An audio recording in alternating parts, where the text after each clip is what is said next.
дечиња, значи да направиме фестивал во кој што ќе изобилуваат емоции, кои што ќе бидат позитивни емоции.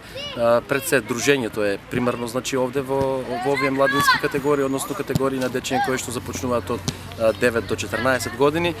Ми представува особена чест дека оваа година, значи имаме 70 екипа, некаде околу 1200 учесници од 4 држави, значи и примерна цел ни е да ги видиме дечињата, значи да селектираме некое нове дете кое што покажува потенцијал, но пред се најпрва цел е да ги видиме овие позитивни емоции, дружењето и нормално да другаруваме, да се запознаваме и да шириме познанства преку овој турнир.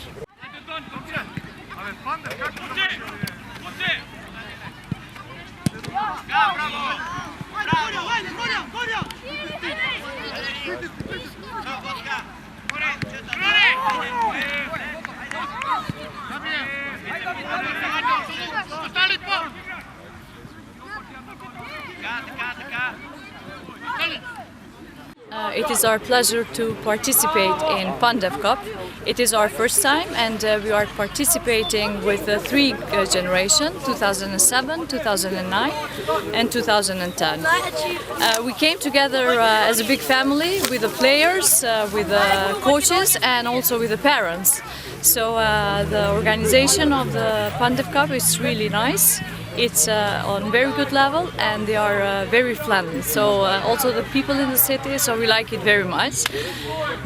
In terms of match and everything, so our players are meeting a lot of clubs and making new friends, and sometimes it's a pressure, but all this is about sport and about better life, healthy life, and it's everything good. We are coming from Top Football, and Top Football, it's a top football school from Pristina, Kosovo.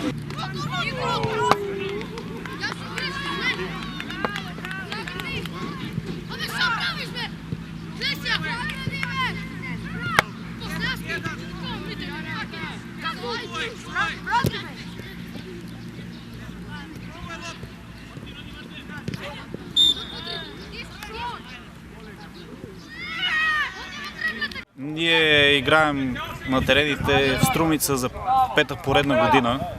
Първите две играехме приятелски мачове, последните три участваме на турнира на Пандев Къп.